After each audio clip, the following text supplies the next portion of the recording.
Hi guys, welcome back to another video. നിങ്ങൾ എല്ലാവരും എൻ്റെ SBR റിസൾട്ട് വീഡിയോ കണ്ടിട്ടുണ്ടാവും അല്ലേ? കണ്ടിട്ടില്ലെങ്കിൽ ഞാൻ താഴെ ഡിസ്ക്രിപ്ഷനിൽ ലിങ്ക് കൊടുക്കാം, അത് ജസ്റ്റ് ഒന്ന് പോയി കാണാം. അപ്പോൾ ഷോർട്ടാക്കി പറയുകയാണെങ്കിൽ ഞാൻ എക്സാം പാസ് ആയിട്ടുണ്ട്. അപ്പോൾ ഞാൻ യൂസ് ചെയ്ത കുറച്ച് ടിപ്സും കാര്യങ്ങളൊക്കെയാണ് ഞാൻ ഈ വീഡിയോയിൽ പറയാൻ പോകുന്നത്. ഒരുപാട് കാലമായി ഞാൻ ലോങ് വീഡിയോയും കാര്യങ്ങളൊക്കെ ഇട്ടിട്ട്, ടു ബി പ്രിസൈസ് ഒരു 1 മന്തോളം ആയിട്ടുണ്ട് ഞാൻ ലോങ് വീഡിയോ ഇട്ടിട്ട്. ഇപ്പം ഞാൻ പഠിക്കുന്ന കൊച്ചി അലയൻസിലാണ്, AAA പേപ്പർ പഠിക്കുന്നത്. അപ്പോൾ അതും പിന്നെ നിങ്ങൾക്ക് അറിയാലോ, ഞാനിപ്പോൾ ബുട്ടിക്കും കാര്യങ്ങളൊക്കെ തുടങ്ങിയോണ്ട് തീരെ ടൈം കിട്ടുന്നില്ല. അതുകൊണ്ടാണ് വീഡിയോയും കാര്യങ്ങളൊന്നും ഇടാത്തത്. പിന്നെ ഇടയ്ക്കിടയ്ക്ക് ഞാൻ ഷോർട്സ് ഒക്കെ ഇടാറുണ്ട്, ഷോർട്സും റീൽസ് ഒക്കെ ഇടാറുണ്ട്. അപ്പോൾ നിങ്ങൾക്ക് കാണാൻ താല്പര്യം ഉണ്ടെങ്കിൽ എൻ്റെ ഇൻസ്റ്റാഗ്രാമിൽ ലിങ്ക് ഞാൻ താഴെ ഡിസ്ക്രിപ്ഷനിൽ കൊടുക്കാം, അത് ജസ്റ്റ് ഒന്ന് കയറി നോക്കിക്കോളൂ.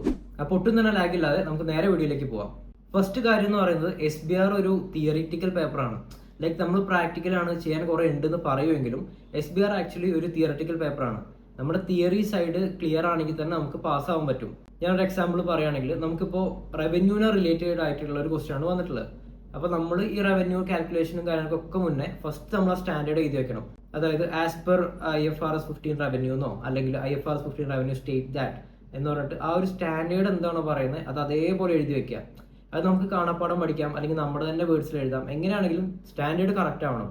അങ്ങനെ എല്ലാ സ്റ്റാൻഡേർഡും വളരെ ക്ലിയർ ആയിട്ട് പഠിച്ചു വെക്കുക. ഈ സ്റ്റാൻഡേർഡ്സ് സംഭവങ്ങൾ എഴുതി വെച്ചാൽ തന്നെ നമുക്ക് എക്സാമിന് ഒരുവിധം പാസ്സാവാൻ പറ്റും. സിനാരിയോ ആയിട്ട് കണക്ട് ചെയ്യുക, ഈ കാര്യങ്ങളൊക്കെ ഭയങ്കര ടഫായിരിക്കും. അപ്പോൾ എപ്പോഴും നമുക്ക് കിട്ടാൻ അർഹതപ്പെട്ട ഒരു ബേസ് മാർക്ക് ഉണ്ട്, ആ ബേസ് മാർക്ക് പിടിക്കാനായിട്ട് നോക്കുക.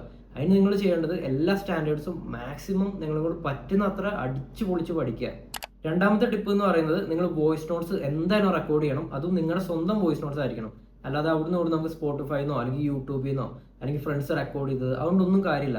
നമ്മൾ സ്വന്തം നമ്മുടെ വോയിസിൽ ഇരുന്ന് അവർ എഫേർട്ട് എടുത്ത് നമുക്ക് ഓരോ സ്റ്റാൻഡേർഡ്സും, അതായത് റവന്യൂ കഴിഞ്ഞു IFRS 3 ആണെന്ന് വിചാരിച്ചോ അല്ലെങ്കിൽ IFRS 2 ആണെന്ന് വിചാരിച്ചോ, ഏത് സ്റ്റാൻഡേർഡ് ആണെന്നുണ്ടെങ്കിലും നമ്മുടെ സ്വന്തം വോയിസിൽ റെക്കോർഡ് ചെയ്യുക. ഫോണിൽ ഇപ്പോൾ നിങ്ങൾക്ക് ഈസി ആയിട്ട് പറയുകയാണെങ്കിൽ ഒരു വാട്സപ്പ് ഗ്രൂപ്പ് തുടങ്ങുക, SBR നോട്ട്സ് എന്ന് പറഞ്ഞിട്ട്.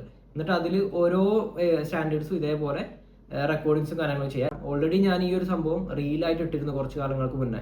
എൻ്റെ SBRന് ഞാൻ പ്രാക്ടീസ് വളരെ വളരെ കുറവായിരുന്നു. എന്നെ പാസ് ആവാൻ വേണ്ടിയിട്ട് ഹെൽപ്പ് ചെയ്ത ഒരേ ഒരു കാര്യം എന്ന് പറയുന്നത് ഈ വോയിസ് നോട്ട്സും അതേപോലെ തന്നെ ഹബീബ് സാറിൻ്റെ ക്ലാസ് ടോപ്പ് നോച്ച് ആയിരുന്നു. എനിക്ക് എല്ലാ കാര്യങ്ങളും ക്ലാസ്സിൽ നിന്ന് തന്നെ മനസ്സിലാക്കാൻ പറ്റി. അതുകൊണ്ട് വീട്ടിൽ വന്നിട്ട് അല്ലെങ്കിൽ ഈ തിരക്കിൻ്റെ ഇടയിൽ പഠിക്കാനൊന്നും എനിക്ക് പറ്റിയിട്ടില്ലായിരുന്നു. അപ്പോൾ അങ്ങനെ ആ വോയിസ് നോട്ട്സ് ഞാൻ തുടക്കം തൊട്ടേ സാർ പറയുന്നതായിട്ട് റെക്കോർഡ് ചെയ്ത് ക്ലാസ്സും എല്ലാം അറ്റൻഡ് ചെയ്തുകൊണ്ടാണ് എനിക്ക് എക്സാം പാസ്സാവാൻ പറ്റിയത്. അപ്പോൾ ഈ വോയിസ് നോട്ട്സിന്റെ ഇമ്പോർട്ടൻസ് നിങ്ങൾ ഒരിക്കലും കുറച്ച് കാണരുത്. മസ്റ്റായിട്ട് SBR പോലെയുള്ള എക്സാംസിന് എന്തായാലും വോയിസ് നോട്ട്സ് ഉണ്ടാക്കിയിരിക്കണം. മൂന്നാമത്തെ കാര്യം എന്ന് പറയുന്നത് ക്വസ്റ്റ്യൻ പ്രാക്ടീസ് ആണ്. ഞാൻ കിറ്റ് ഫുള്ള് ചെയ്യണം എന്നൊന്നും പറയുന്നില്ല. നിങ്ങളൊരു ലാസ്റ്റ് 5 ഇയേഴ്സിന്റെ ക്വസ്റ്റ്യൻ പേപ്പേഴ്സ് എങ്കിലും ചെയ്യണം. ഇങ്ങനെ ക്വസ്റ്റ്യൻ പേപ്പേഴ്സ് ചെയ്യുന്നതുകൊണ്ട് എന്താ വെച്ചാൽ നമുക്ക് ആ ഒരു എക്സാമിന്റെ ഒരു പാറ്റേൺ കിട്ടും. ഏകദേശം ഒരു ഐഡിയ കിട്ടി കഴിയുമ്പോൾ അത് വെച്ചുകൊണ്ട് നമുക്ക് നമ്മുടെ മെയിൻ എക്സാമിന് എഴുതാൻ പറ്റും. അപ്പോൾ ക്വസ്റ്റ്യൻ പേപ്പറും കാര്യങ്ങളൊക്കെ ചെയ്യുക, മോക്ക് എക്സാം എഴുതുക, അതേപോലെ തന്നെ വീക്ക്ലി ടെസ്റ്റുകളും കാര്യങ്ങളൊക്കെ നിങ്ങളുടെ ഇൻസ്റ്റിറ്റ്യൂഷൻ നടത്തുന്നുണ്ടാവല്ലോ, അതൊക്കെ അറ്റൻഡ് ചെയ്യുക. ഒന്നും വിടരുത്. നമുക്ക് മാക്സിമം എത്രത്തോളം ക്വസ്റ്റ്യൻ ചെയ്യാൻ പറ്റുന്നു അത്രയും നമുക്ക് പാസ്സാവാനുള്ള പോസിബിലിറ്റി കൂടുതലാണ്.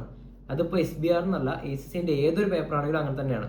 ഇനി നമുക്ക് അടുത്ത ടിപ്പിലേക്ക് പോവാം. അപ്പോൾ നമ്മുടെ നാലാമത്തെ ടിപ്പ് എന്ന് പറയുന്നത്, മാക്സിമം എല്ലാ ക്വസ്റ്റ്യൻസും ഫുള്ളായിട്ട് ഒറ്റ ഇരുത്തത്തിന് ടൈപ്പ് ചെയ്ത് തന്നെ പഠിക്കുക. അതായത് ഒരു ക്വസ്റ്റ്യൻ ചെയ്യുമ്പോൾ അതിൻ്റെ ഇടയ്ക്ക് ഒരു ബ്രേക്ക് എടുത്ത് പിന്നെ കുറേ കഴിഞ്ഞ് അങ്ങനെ കണ്ടിട്ട് കാര്യമില്ല. പിന്നെ ഇപ്പോൾ നിങ്ങൾ ഓൺലൈൻ ക്ലാസ് ഒക്കെ കാണുന്നവരാണെങ്കിൽ ക്ലാസ് ജസ്റ്റ് കണ്ടിരിക്കുക. ലൈക്ക് കാര്യങ്ങളൊക്കെ മനസ്സിലാവുന്നുണ്ടാവും, പക്ഷെ അതുകൊണ്ട് കാര്യമില്ല, നമുക്ക് ലാപ്പിലേക്ക് എഴുതാൻ പറ്റില്ല. അപ്പോൾ എല്ലാവരും എല്ലാ ക്വസ്റ്റ്യൻസും മാക്സിമം നിങ്ങൾക്ക് ടൈപ്പ് ചെയ്യുക, ടൈപ്പ് ചെയ്ത് തന്നെ പഠിക്കുക. എന്നാലേ എക്സാമിന് നമുക്ക് ആ ഒരു ടൈമിൻ്റെ ഉള്ളിൽ ടൈപ്പ് ചെയ്ത് എക്സാം കംപ്ലീറ്റ് ചെയ്യാൻ പറ്റുള്ളൂ. അപ്പോൾ നിങ്ങളുടെ ടൈപ്പിംഗ് സ്പീഡ് എത്രത്തോളം ഇമ്പ്രൂവ് ആവുന്നോ അത്രയും നമുക്ക് എക്സാമിന് അത്രയും ക്വസ്റ്റ്യൻസ് അറ്റൻഡ് ചെയ്യാൻ പറ്റും. ആൻഡ് നമ്മുടെ ടൈപ്പിംഗ് സ്പീഡ് ഇമ്പ്രൂവ് ആവുന്ന എപ്പോഴാണ്? നമ്മൾ ഒരുപാട് പ്രാക്ടീസ് ചെയ്യുമ്പോൾ. പ്രാക്ടീസ് മേക്സ് പെർഫെക്റ്റ് എന്നാണല്ലോ. അപ്പോൾ നിങ്ങൾ അതൊരിക്കലും ചെയ്യാതിരിക്കരുത്. Just class കണ്ടുകൊണ്ടിരിക്കരുത്. അല്ലാന്നുണ്ടെങ്കിൽ ക്വസ്റ്റ്യൻ ചെയ്തുകൊണ്ടിരിക്കേണ്ടതിൻ്റെ ഇടയിൽ ബ്രേക്ക് എടുത്ത് പോകരുത്. നമുക്ക് ആ ഒരു പേഷ്യൻസ് വരാനുണ്ട്. പിന്നെ ഈ ക്വസ്റ്റ്യൻ വായിച്ച് മനസ്സിലാക്കാനുള്ള ഒരു കഴിവൊക്കെ വരാനുണ്ട്. അതൊക്കെ ഇങ്ങനെ നമ്മൾ ഒരു ക്വസ്റ്റ്യൻ ഒറ്റ ഇരുന്ന് ചെയ്യുമ്പോഴേ കിട്ടുള്ളൂ. ബ്രേക്ക് എടുത്ത് ഒന്ന് റിഫ്രഷ് ആയി വന്ന് ചെയ്യുമ്പോൾ ഒന്നും നമുക്ക്, കാരണം എക്സാമിന് നമുക്ക് അങ്ങനെ ഒരു റിഫ്രഷ് ആവുള്ള ഓപ്ഷൻ ഒന്നും ഇല്ലല്ലോ. പിന്നെ ഒരു ഡിസ്ക്ലൈമർ, ഞാൻ ഈ ഒരു വീഡിയോ ഒരു സ്ക്രിപ്റ്റോ കാര്യങ്ങളോ അല്ലെങ്കിൽ ഒരു നോട്ട്സ് കാര്യങ്ങളോ ഒന്നും ഇല്ലാതെ ഡയറക്റ്റ് എനിക്ക് പറയാനുള്ള കാര്യങ്ങൾ പറയുകയാണ്. അപ്പോൾ എന്തെങ്കിലും മിസ്റ്റേക്സോ കാര്യങ്ങളോ ഉണ്ടെങ്കിൽ ജസ്റ്റ് ഒന്ന് താഴെ കമൻറ്റ് ചെയ്യുക, ഞാൻ എന്തായാലും പിൻ ചെയ്ത് വെക്കാം. അപ്പോൾ നമ്മുടെ ലാസ്റ്റ് ആൻഡ് ഫൈനൽ ടിപ്പ്, അതായത് നമ്മുടെ 5ാമത്തെ ടിപ്പ് എന്ന് പറയുന്നത്, മാക്സിമം ധൈര്യം കാണിക്കുക. ഏതൊരു ക്വസ്റ്റ്യൻ ആണെങ്കിലും അത് അറ്റംപ്റ്റ് ചെയ്യുക, നമുക്ക് പറ്റുന്ന രീതിയിലൊക്കെ എഴുതുക. നിങ്ങൾക്കറിയാലോ ACCയിൽ നമുക്ക് നെഗറ്റീവ് മാർക്സ് ഇല്ല.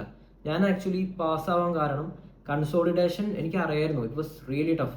ലൈക്ക് അസോസിയേറ്റിൻ്റെ ഫോറിൻ അസോസിയേറ്റാണ് വന്നത്. അതിൻ്റെ ഒന്നും ഒരു ക്വസ്റ്റ്യൻ പോലും ഞാൻ നേരെ കണ്ടിട്ടില്ല. പക്ഷെ എന്നാലും ഞാൻ ആ ഒരു ക്വസ്റ്റ്യൻ അറ്റംപ്റ്റ് ചെയ്തു. എന്നെ കൊണ്ട് പറ്റുന്ന രീതിയിലൊക്കെ എഴുതി. ആ ഒരു കാരണം കൊണ്ടാണ് എനിക്ക് ആ ഒരു മാർക്കിലേക്ക്, അതായത് പാസ് മാർക്കിലേക്ക് എത്താൻ കഴിഞ്ഞതെന്ന് ഞാൻ പൂർണ്ണമായിട്ടും വിശ്വസിക്കുന്നു. അപ്പൊ നമുക്ക് തീരെ അറിയാത്തൊരു ക്വസ്റ്റ്യൻ ആണെന്നുണ്ടെങ്കിൽ അതിനെ മാറ്റി അങ്ങോട്ട് വെക്കുക, അല്ലാതെ അതിന്മേൽ കുറേ സമയം ഇരുന്ന് കളയരുത്. അതും എൻ്റെ ഈ ക്വസ്റ്റ്യൻ എന്ന് പറഞ്ഞാൽ ഫസ്റ്റ് ക്വസ്റ്റ്യൻ ആയിരുന്നു. ഞാൻ അതിൽ ഒരു മുക്കാൽ മണിക്കൂർ വെറുതെ ഇരുന്ന് ചകഞ്ഞിരുന്നെങ്കിൽ ഞാൻ എക്സാം എന്തായാലും പൊട്ടിയിട്ടുണ്ടാവും. ഞാൻ അത് ജസ്റ്റ് കണ്ടു, പഠിച്ചിട്ടില്ലാത്തതാണ് അല്ലെങ്കിൽ എടുത്തിട്ടില്ലാത്തതാണ് മനസ്സിലായി, ഡയറക്റ്റ് സ്കിപ്പ് ചെയ്തു. അതിൻ്റെ പിന്നാലെ പോയില്ല, ക്വസ്റ്റ്യൻ വായിക്കാൻ നിന്നില്ല, അറ്റംപ്റ്റ് ചെയ്യാൻ നിന്നില്ല, ഒന്നും ചെയ്തില്ല. അടുത്ത ക്വസ്റ്റ്യൻ ചെയ്ത് ലാസ്റ്റ് ക്വസ്റ്റ്യൻ വരെ എനിക്ക് അത്യാവശ്യം എഴുതാൻ പറ്റി. അപ്പോൾ ആ ഒരു കോൺഫിഡൻസ് വെച്ച് ഞാൻ ഫസ്റ്റ് ക്വസ്റ്റ്യനിലേക്ക് വന്നു. അപ്പോൾ അങ്ങനെ വന്നപ്പോൾ ഓൾറെഡി ഇത്രയും ക്വസ്റ്റ്യൻ നമുക്ക് ആൻസറും കാര്യങ്ങളൊക്കെ കിട്ടിയോണ്ട് നമുക്ക് ആ ഒരു കോൺഫിഡൻസ് ഉണ്ടാവും. അപ്പോൾ അങ്ങനെ തിരിച്ചു വന്നുകൊണ്ട് തന്നെ ഫസ്റ്റത്തെ ക്വസ്റ്റ്യനും എനിക്ക് അത്യാവശ്യം അറ്റംപ്റ്റ് ചെയ്യാൻ പറ്റിയിട്ടുണ്ട്. അപ്പോൾ എല്ലാവർക്കും ഇതൊക്കെ തന്നെയാവും അവസ്ഥ. കോൺഫിഡൻസ് വേണം, നമ്മൾ മാക്സിമം അറ്റംപ്റ്റ് ചെയ്യാൻ നോക്കുക. പറ്റാത്തതാണെങ്കിൽ വിട്ട് കളയുക, എല്ലാം എഴുതി കഴിഞ്ഞിട്ട് ലാസ്റ്റ് ഒന്ന് എഴുതുക. അല്ലാതെ അങ്ങനെ ഫുള്ളായിട്ട് വിടണമെന്നല്ല ഞാൻ പറയുന്നത്. ഫോർ ദ ടൈം ബീങ് അതിനെ മാറ്റി വെക്കുക. ഓക്കെ, വിട്ട് കളയുന്നതിനെക്കാട്ടിലും ഒന്നുകൂടി നല്ല ടേം മാറ്റി വെക്കുകയാണെന്ന് തോന്നുന്നു. അപ്പോൾ നിങ്ങൾക്ക് തീരെ അറിയാത്തൊരു ക്വസ്റ്റ്യൻ ആണെങ്കിൽ അതുമേ ഇങ്ങനെ കുറേ ടൈം വേസ്റ്റ് ചെയ്ത് ഒരുപാട് തിങ്ക് ചെയ്ത് നമ്മുടെ ടൈം കളയരുത്. അതിന് ജസ്റ്റ് ഒന്ന് മാറ്റി വെക്കുക. ബാക്കി ക്വസ്റ്റ്യൻസ് ഒക്കെ ചെയ്ത് ഒരു റൗണ്ട് അടിച്ച് തിരിച്ചു വരുമ്പോഴേക്കും ഇത് ചെയ്യാനുള്ള കോൺഫിഡൻസ് നമുക്ക് വന്നിട്ടുണ്ടാവും, ഒരു ഐഡിയയും കിട്ടിയിട്ടുണ്ടാവും. കാരണം ഇത് നമ്മൾ ഒരു വട്ടം ജസ്റ്റ് കണ്ടല്ലോ. അപ്പോൾ ഇതെങ്ങനെ അറ്റംപ്റ്റ് ചെയ്യണമെന്ന് നമ്മൾ ഈ ഒരു ത്രൂ ഔട്ട് എക്സാം പീരീഡ് നമ്മുടെ മൈൻഡിൽ നമ്മളൊരു അറിയാതെ തിങ്ക് ചെയ്യുന്നുണ്ടാവും. അപ്പോൾ ടിപ്സ് എന്ന് പറയുന്നത് ഇത്രയേ ഉള്ളൂ. പിന്നെ ഞാൻ ഒരു കാര്യം പറയാം, നിങ്ങൾ എന്തൊക്കെ ടിപ്സ് ചെയ്തിട്ടും കാര്യമില്ല, മര്യാദയ്ക്ക് ഇരുന്ന് പഠിക്കുക, ടൈം ഇൻവെസ്റ്റ് ചെയ്യുക, ഫാക്കൽറ്റീസ് പറയുന്ന അതേപോലെ ചെയ്യാം. അല്ലാതെ നിങ്ങൾ എന്തൊക്കെ ടിപ്സ് ഉപയോഗിച്ചിട്ടും നിങ്ങൾക്ക് ഈ സംഭവം നമ്മുടെ ബുക്കിലുള്ള കാര്യങ്ങൾ അറിയില്ലെങ്കിൽ എന്താ കാര്യം? അപ്പോൾ മാക്സിമം നോട്ട്സും കാര്യങ്ങളൊക്കെ വായിക്കുക, ക്വസ്റ്റ്യൻസ് ചെയ്ത് പഠിക്കുക, ഫാക്കൽറ്റീസ് പറയുന്നത് കേൾക്കുക. പിന്നെ നമുക്ക് ലൈവ്, നിങ്ങളിപ്പോൾ ഓൺലൈൻ ക്ലാസ് ഒക്കെ ആണെന്നുണ്ടെങ്കിൽ 2x 3x 2.5 അങ്ങനെ നിന്നിട്ട് പെട്ടെന്ന് കണ്ടു തീർക്കാതിരിക്കുക. എല്ലാം 1x തന്നെ കാണുക.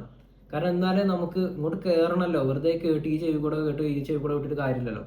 അപ്പം മാക്സിമം ക്ലാസ് ഒക്കെ 1x ഇട്ട് പ്രോപ്പർലി കാണാൻ നോക്കുക. പിന്നെ നിങ്ങൾ ഓഫ്ലൈൻ സ്റ്റുഡൻ്റ് ആണെങ്കിൽ ഒരുവിധം നിങ്ങൾക്ക് അങ്ങനെ പ്രശ്നം ഉണ്ടാവില്ല. കാരണം ഫാക്കൽറ്റീസ് ഒക്കെ ആണെങ്കിലും നമുക്ക് അത്രയും അറ്റൻഷൻ കിട്ടും. ഞങ്ങളൊക്കെ ക്ലാസ്സിൽ പറയുകയാണെങ്കിൽ ഞാൻ ക്ലാസ്സിലൊക്കെ നല്ല അറ്റൻറ്റീവ് ആയിരുന്നു. അതുകൊണ്ട് തന്നെയാണ് എനിക്ക് ആക്ച്വലി എക്സാം പാസ്സാകാൻ പറ്റിയത്. കാരണം നിങ്ങൾ തന്നെ ഇൻസ്റ്റാഗ്രാമിലൊക്കെ ഫോളോ ചെയ്യുന്നവരാണെങ്കിൽ അറിയാലോ, ഞാൻ തീരെ പഠിച്ചിട്ടില്ല ഈ പേപ്പർ, സത്യം പറയാലോ. തീരെ ക്വസ്റ്റ്യൻസ് കാര്യങ്ങളൊന്നും ചെയ്തിട്ടില്ല. ഞാൻ ആകെ വോയിസ് നോട്ട്സ് കേട്ടു, പിന്നെ ക്ലാസ്സിലുണ്ടായിരുന്ന ടൈമിൽ കുറേ ക്വസ്റ്റ്യൻസ് ചെയ്തു, അത്ര മാത്രമേ ചെയ്തിട്ടുള്ളൂ. ലാസ്റ്റത്തെ ഒരു 10-15 ദിവസമൊന്നും എനിക്ക് പഠിക്കാനേ പറ്റിയിട്ടില്ല, ഞാൻ നാട്ടിൽ പോലും ഇല്ലായിരുന്നു. അപ്പോൾ അത്രേ ഉള്ളൂ നമ്മുടെ ഇന്നത്തെ ഒരു ചെറിയ വീഡിയോ. ഇനി അടുത്ത ലോങ് വീഡിയോ എപ്പോഴാണെന്നൊന്നും എനിക്കറിയില്ല. ഞാൻ കൂടുതലും ഷോർട്സ് ആണ് ഇപ്പോൾ ഇടാറ്. അതാകുമ്പോൾ നമുക്ക് ഉണ്ടാക്കാനും എഡിറ്റ് ചെയ്യാനും എല്ലാത്തിനും സിമ്പിളാണ്. അപ്പോൾ നിങ്ങൾക്ക് ACCനെ പറ്റിയോ അല്ലെങ്കിൽ ACC റിലേറ്റഡ് ആയിട്ട് എന്തെങ്കിലും കാര്യത്തിന് ഗൈഡൻസോ അല്ലെങ്കിൽ എന്തെങ്കിലും കാര്യങ്ങൾ അറിയാൻ താല്പര്യം ഉണ്ടെങ്കിൽ എൻ്റെ വാട്സാപ്പ് നമ്പർ ഞാൻ താഴെ കൊടുക്കുന്നുണ്ട്, അവിടെ കയറി മെസ്സേജ് അയക്കാം. അപ്പോൾ അത്രേ ഉള്ളൂ. Thanks for watching. Bye bye.